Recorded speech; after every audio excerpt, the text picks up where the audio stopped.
नमस्कार। हाँ। आज हम एक ऐसी कहानी पर बात करने वाले हैं जो सुनने में तो एक बिल्कुल आम मतलब छुट्टी या सैर सपाटे जैसी लगती है। हाँ बिल्कुल। लेकिन देखते ही देखते वो एक भयानक जानलेवा अनुभव में तब्दील हो जाती है। सही। हमारे पास एक कहानी का सारांश है जिसका टाइटल है घातक समुद्री यात्रा, काया की वापसी। ये हमें काया नाम की एक लड़की की कहानी बताती है। उसकी जिंदगी पहले ही मुश्किलों से भरी थी और फिर ये समुद्री यात्रा उसे जैसे और अंधेरे में खींच लेती है। हाँ, कहानी का सेटअप ही काफी इंटेंस है। तो आज हम इसी कहानी के जो मुख्य मोड़ हैं, किरदारों का जो स्ट्रगल है, बिल्कुल, और वो चौंकाने वाले पहलू जो इसे इतना असरदार बनाते हैं, उन पर गौर करेंगे। समझने की कोशिश करेंगे कि ये कहानी हमें मतलब क्या सिखाती है। हाँ चलिए शुरू करते हैं, देखते हैं। तो कहानी शुरू होती है काया से। उसके घर का माहौल, जैसा मैंने कहा, काफी भारी है। हाल ही में उसकी माँ की मौत हुई है और वो अपने छोटे भाई और पिता के साथ रहती है। पिता जो हैं वो गहरे सदमे में हैं, खासकर उस नाव को लेकर जिसमें माँ की डेथ हुई थी। अच्छा।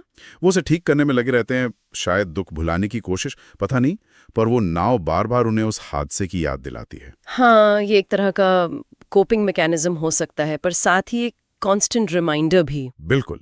ऐसे में काया घर और भाई की जिम्मेदारी संभालने की कोशिश कर रही है। मतलब काफी कम उम्र में बड़ी जिम्मेदारियां आ गई उस पर। हाँ, इतनी ज्यादा कि उसने बाहर निकलना, दोस्तों से मिलना जुलना, वो सब लगभग बंद ही कर दिया है। तो कहानी की शुरुआत में ही ये तनाव का माहौल बन गया है। काया पर पहले से ही इतना बोझ है, माँ का दुख, पिता की खामोशी, और ये सारी जिम्मेदारियां। ये समझना जरूरी है क्योंकि यही उसके आगे के फैसलों और उसके संघर्षों को एक तरह का बैकग्राउंड देता है। समुद्र में घूमने जाने का, जेट बोट्स पर। ओके, थोड़ी मौज मस्ती का प्लान। हाँ, पर काया पहले हिचकिचाती है। उसे भीड़ पसंद नहीं और उसे शाम तक भाई के लिए घर लौटना है। जिम्मेदार लड़की है। लेकिन क्लारा उसे मना लेती है, बताती है कि उसका एक दोस्त और उस दोस्त का भाई भी साथ होंगे।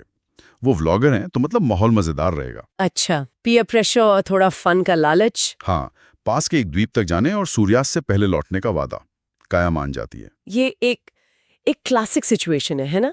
एक तरफ जिम्मेदारी का बोझ, दूसरी तरफ दोस्तों का दबाव, और वो इच्छा कि कुछ देर के लिए सब भूल जाए। सही।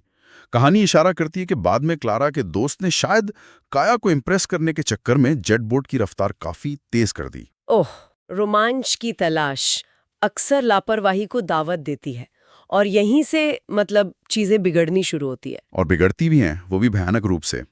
रफ्तार तेज होने के कारण क्लारा और उसके दोस्त की जेट बोट पलट जाती है। अरे बाप रे! वो फिर जो होता है वो तो मतलब दिल दहला देने वाला है। घबराहट में वही दोस्त अपनी ही जेट बोट गलती से क्लारा के भाई पर चढ़ा देता है। क्या?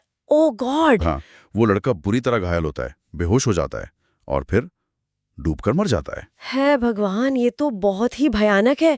एक पल में सब कुछ बदल गया। बिल्कुल।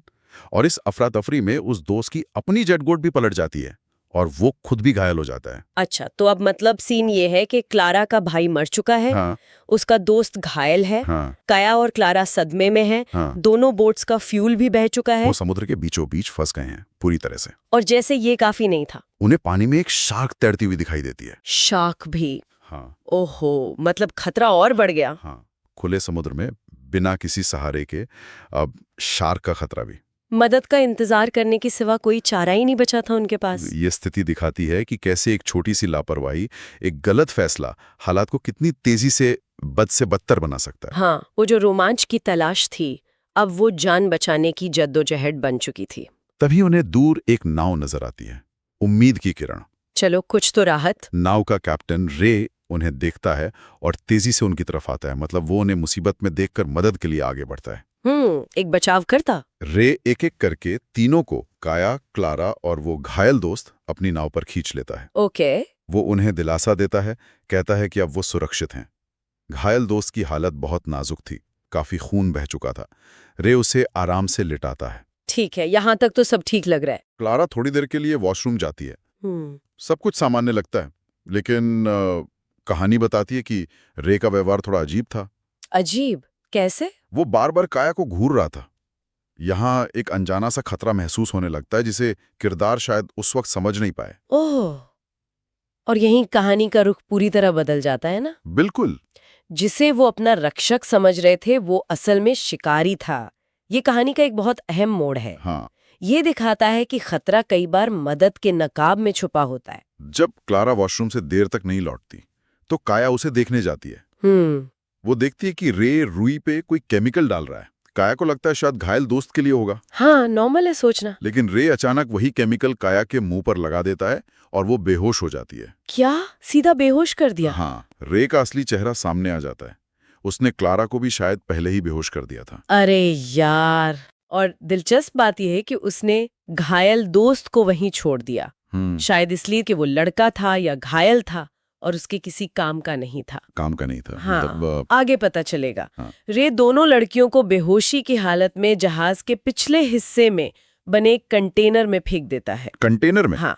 जब काया को होश आता है तो वो खुद को एक अंधेरे, गंदे और मतलब बेहद डरावने कंटेनर में पाती है। ओह गॉड। कुछ देर में क्लारा को भी होश आता है। दोनों बुरी तरह डरी हुई हैं। कंटेनर की हालत देखकर रोंगटे खड़े हो जाते हैं। कैसी हालत थी? दीवार पर किसी नुकीली चीज से खुरच कर हेल्प लिखा हुआ है। बाप रे। नीचे पड़े गद्दे पर खून के निशान हैं और कई लड़कियों के बाल बिखरे पड़े हैं। बाल, खून, इसका मतलब? हाँ, उन्हें भयानक सच्चाई का अंदाजा होता है कि वो यहाँ कैद होने वाली पहली लड़कियां नहीं हैं। ओह। तो ये उसका धंधा था, लड़कियों को किडनैप करना। उनसे पहले भी न जाने कितनी लड़कियों को इसी तरह यहाँ लाया गया होगा। ये एहसास ही अपने आप में दहला देने वाला है। बिल्कुल। अब क्या होता है? अगली सुबह रे आता है, खाने के लिए सड़ी हुई जिंदा मछलियां फेंकता है। जिंदा मछलियां? छी। हाँ, जब काया गिड़गिड़ाती है, अपने भाई का वास्ता देती है, तो रे साफ धमकी देता है, भागने की कोशिश की तो टुकड़े टुकड़े करके शार्क को खिला देगा। कितना वहशी है ये आदमी। इसके बाद वो उन्हें बंद करके चला जाता है। कहानी बताती है कि वो बाहर अजीब हरकतें करता है, जिंदा मछली खाना, गाने सुनना और किसी से वॉकी टॉकी पर बात करना। वॉकी टॉकी मतलब वो अकेला नहीं है? हाँ, इससे पता चलता है कि कोई और भी आने वाला है। ओके, सस्पेंस और बढ़ रहा है। 4 दिन ऐसे ही बीत जाते हैं। घायल दोस्त ऊपर डेक पर ही पड़ा है, बिना किसी मदद के। 4 दिन बिना मदद के? हाँ, फिर एक और जहाज की आवाज आती है। लड़कियों को लगता है शायद कोस्ट गार्ड आ गए। उम्मीद। लेकिन ये एक डॉक्टर होता है जो अपना बड़ा जहाज थोड़ी दूर खड़ा करके छोटी नाव से रे के पास आता है। डॉक्टर? शायद मदद के लिए? नहीं, डॉक्टर पहले घायल दोस्त को देखता है। रे बताता है कि वो 4 दिन से यहीं है। डॉक्टर कहता है कोई बात नहीं, ये भी काम आएगा। ये भी काम आएगा? ये कैसा डॉक्टर है? हाँ, ये वाक्य सुनकर ही शक हो जाता है। फिर वो नीचे कंटेनर में आता है, चोट के बारे में पूछता है, इलाज करने का नाटक करता है। क्लारा आगे आती है। डॉक्टर उसे जांच के बहाने ऊपर ले जाता है। ओके। और इसके थोड़ी ही देर बाद उस घायल दोस्त की दर्दनाक चीखें सुनाई देती हैं। चीखें? मतलब डॉक्टर? हाँ, यहाँ कहानी का सबसे घिनौना सच सामने आता है। वो डॉक्टर असल में जिंदा इंसानों के अंग निकालने वाला था। क्या? अंग निकालने वाला? Organ harvesting? बिल्कुल। वो उस घायल लड़के के सारे अंग, किडनी, दिल, आंखें, लिवर निकाल लेता है। रे और डॉक्टर का यही धंधा था। हे भगवान, ये तो सोचा भी नहीं था। समुद्र में फंसे लोगों को बचाने का नाटक करना और फिर उनके अंग बेचकर पैसा कमाना। कहानी बताती है कि डॉक्टर के एक अमीर क्लाइंट को अपने बेटे के लिए किडनी चाहिए थी, जिसके बदले मोटी रकम मिलने वाली थी। और उस लड़के की लाश का क्या किया? उसे समुद्र में फेंक देते हैं। ये सब सुनकर नीचे कंटेनर में काया और क्लारा की क्या हालत हुई होगी, सोचकर ही डर लगता है। हाँ, उन्हें समझ आ जाता है कि अगला नंबर उनका है। वो डॉक्टर और रे को बात करते हुए सुनती हैं। क्या बात करते हैं? डॉक्टर कहता है कि एक लड़की को यहीं मार देंगे और दूसरी क्लारा को वो ले जाएगा, क्योंकि क्लाइंट को ताजा माल चाहिए। ताजा माल? इंसानों के लिए? हाँ। रे मान जाता है। कहानी के मुताबिक वो सालों से डॉक्टर के लिए ये काम कर रहा था। सालों से? कितने लोगों के साथ ऐसा किया होगा? बिल्कुल। कुछ देर बाद वो क्लारा को लेने आते हैं। काया रोकने की कोशिश करती है, पर रे उसे फिर मारकर बेहोश कर देता है। फिर से बेहोश? हाँ, वो क्लारा को ले जाते हैं। अब काया अकेली रह गई। आज जब काया को होश आता है, अंधेरा हो चुका होता है, तभी उसे क्लारा की चीखें सुनाई देती हैं। चीखें? मतलब क्लारा भी जिंदा थी? हाँ, जिंदा थी। काया को एहसास होता है कि अब जो करना है तुरंत करना है, वरना देर हो जाएगी। उसकी नजर कंटेनर में लगे एग्जॉस्ट फैन पर पड़ती है, जो अब बंद था। उसे एक आइडिया आता है। क्या? वो पूरी ताकत लगाकर फैन को बाहर की तरफ धकेलना शुरू करती है। काफी मशक्कत के बाद पंखा बाहर गिर जाता है और निकलने लायक एक छेद बन जाता है। वाह, मतलब उसने हिम्मत नहीं हारी। बिल्कुल, यहाँ काया का सर्वाइवल इंस्टिंक्ट और उसकी हिम्मत दिखती है। वो उस छेद से बाहर निकलती है, छिपते छिपाते ऊपर पहुंचती है तो देखती है कि डॉक्टर ने क्लारा के साथ अपना वो भयानक काम शुरू कर दिया है। Oh no! रे भी वहीं है। काया किसी तरह नीचे इंजन रूम तक पहुंचती है। वहां उसे मछली पकड़ने वाला एक तीर मिलता है, फिशिंग एरो। अच्छा, हथियार मिल गया। हाँ, वो उसे उठा लेती है। जैसे ही रे वहां से हटता है, काया ऊपर आती है और हिम्मत करके डॉक्टर पर तीर चला देती है। सीधा डॉक्टर पर? हाँ, डॉक्टर घायल हो जाता है लेकिन मरता नहीं। वो हैरान है कि एक लड़की ऐसा कर सकती है। वो गुस्से में काया पर हमला करता है। फाइट शुरू हो गई। इसी हाथापाई के बीच काया किसी तरह क्लारा की रस्सियां ढीली कर देती है। गुड। क्लारा आजाद होते ही पास पड़ा चाकू उठाती है और डॉक्टर के गले पर वार कर देती है। क्लारा ने मार दिया डॉक्टर को? हाँ, डॉक्टर वहीं मारा जाता है। ये पल दिखाता है कि कैसे बिल्कुल चरम संकट में इंसान असाधारण हिम्मत दिखा सकता है। काया की सूझबूझ और क्लारा का वो आखिरी वार। हाँ, दोनों ने मिलकर उन्हें एक मौका दिया। अब उन्हें वहां से भागना था। काया को याद था कि डॉक्टर एक बड़े जहाज से आया था। हाँ, वो जो दूर खड़ा था। वो दोनों पानी में कूद जाती हैं और उस जहाज की तरफ तैरने लगती हैं। लेकिन रे तो अभी जिंदा है। हाँ, और यहीं काया की एक और चालाकी सामने आती है। जब वो इंजन रूम में थी तीर ढूंढते वक्त उसने क्या किया? उसने रे के जहाज के इंजन के तार काट दिए थे। अरे वाह, क्या दिमाग लगाया। उसे पता था कि रे उनका पीछा जरूर करेगा। ये दिखाता है कि वो सिर्फ शारीरिक रूप से नहीं बल्कि दिमागी तौर पर भी लड़ रही थी। बिल्कुल, प्रेजेंस ऑफ माइंड। हुआ भी वही। रे ऊपर आता है, डॉक्टर की लाश देखता है, समझ जाता है कि लड़कियां भाग गई हैं। अब वो गुस्सा होगा। वो डॉक्टर की छोटी नाव देखता है। उसे लगता है लड़कियां उसी में छिपी होंगी। पूरी नाव छान मारता है पर वो नहीं मिलती। फिर सर्च लाइट जलाकर देखता है तो उसे लड़कियां पानी में तैरती दिख जाती हैं। वो फौरन अपनी नाव स्टार्ट करने की कोशिश करता है पर वो स्टार्ट नहीं होगी। हाँ, इंजन स्टार्ट नहीं होता। नीचे जाकर देखता है तो तार कटे मिलते हैं। वो समझ जाता है कि ये काया का काम है। काया का ये कदम बहुत जरूरी था। उसने न सिर्फ भागने का रास्ता बनाया बल्कि पीछा करने वाले को भी रोक दिया। लेकिन मुश्किलें अभी खत्म नहीं हुई। क्लारा घायल थी, ठीक से तैर नहीं पा रही थी। ओह, तो वो पीछे रह गई। हाँ, काया उसे खींचने की कोशिश करती है पर वो ज्यादा दूर नहीं जा पाती। काया को एक मुश्किल फैसला लेना पड़ता है। वो अकेले जहाज तक जाएगी और मदद लाएगी। अकेले? ये तो बहुत रिस्की था। हाँ, पर कोई चारा नहीं था। वो किसी तरह जहाज तक पहुंच जाती है पर जहाज की चाबियां नहीं मिलती। उसे स्टार्ट नहीं कर सकती। अब क्या? तभी उसे एक रेडियो मिलता है। वो उससे कोस्ट गार्ड से संपर्क करती है, अपनी लोकेशन बताने की कोशिश करती है। कोस्ट गार्ड से बात हुई? हाँ, कोस्ट गार्ड उसे पिकर नाम का एक ट्रैकिंग डिवाइस ढूंढने को कहते हैं, जिससे पानी में फेंकने से लोकेशन ट्रैक हो सकती है। Picker, okay. काया उसे ढूंढती है पर उसे पिकर की जगह एक फ्लेयर गन मिलती है। फ्लेयर गन वो भी काम आ सकती है? हाँ, लेकिन कोस्ट गार्ड कहते हैं कि पिकर के बिना उन्हें ढूंढना बहुत मुश्किल होगा। काया हार नहीं मानती, फिर ढूंढती है और आखिरकार उसे पिकर मिल जाता है। चलो, मिल तो गया। अब बस उसे पानी में फेंकना है। लेकिन तभी उसे डेक पर किसी के आने की आहट सुनाई देती है। कौन? रे। उसे शक होता है। वो छिप जाती है और उसका शक सही निकलता है। रे तैरकर डॉक्टर के जहाज पर पहुंच चुका था। तैरकर? ओहो, पीछा नहीं छोड़ा उसने। काया नीचे डॉक्टर के बेडरूम में छिप जाती है। वहां उसे डॉक्टर के परिवार की तस्वीर दिखती है। उसकी 2 बेटियां। 2 बेटियां? और वो ये सब कर रहा था? कितनी अजीब बात है। हाँ, कहानी का ये पल एक अजीब सी आयरनी दिखाता है। तभी रे उसे ढूंढ लेता है। हाथापाई होती है फिर से, और रे काया के पेट में चाकू मार देता है। चाकू मार दिया? Oh no. काया बुरी तरह घायल है लेकिन वो आखिरी दम तक लड़ती है।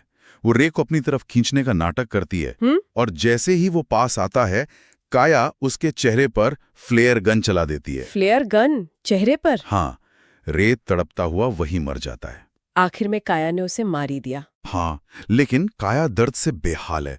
वो खुद को घसीटते हुए डेक के किनारे तक लाती है, पिकर को पानी में फेंकने की कोशिश करती है लेकिन बेहोश होकर गिर जाती है। बेहोश हो गई? हाँ, पिकर फेंकने से पहले। हाँ। तो क्या हुआ फिर? अंत तक लड़ना, हार न मानना, ये काया के किरदार की सबसे बड़ी ताकत बनकर उभरता है। और यहाँ किस्मत भी थोड़ी मेहरबान होती है। कैसे? रात भर जहाज लहरों पर डोलता रहा और उसी दौरान पिकर अपने आप पानी में गिर गया और एक्टिवेट हो गया। सच में किस्मत ने साथ दिया। हाँ, कोस्ट गार्ड को लोकेशन मिल गई। सुबह उनकी नाव पहुंचती है। उन्हें जहाज पर घायल बेहोश काया और रे की लाश मिलती है। उन्होंने काया को बचा लिया? हाँ, वो काया को बचा लेते हैं।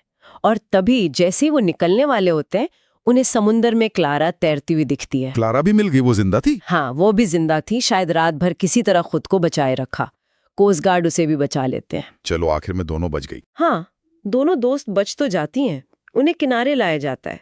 वो जिंदा है, इस बात के लिए शुक्रगुजार है, लेकिन जाहिर तौर पर गहरे सदमे में है। होना ही है। एक छोटी सी मौज मस्ती की योजना इस भयानक अंजाम तक पहुंचेगी, उन्होंने कभी सोचा भी नहीं था। कहानी यहाँ खत्म हो जाती है, पर एक बहुत बड़ा सवाल छोड़ जाती है। क्या सवाल? शारीरिक घाव शायद भर जाएं, लेकिन क्या काया, जो पहले से ही अपनी माँ की मौत के सदमे से गुजर रही थी, इस भयानक अनुभव के मानसिक आघात से कभी उभर पाएगी? हाँ, ये बहुत बड़ा सवाल है। अक्सर असली लड़ाई तो बच निकलने के बाद शुरू होती है, ट्रॉमा से उभरना। सही कहा। तो ये थी घातक समुद्री यात्रा की कहानी।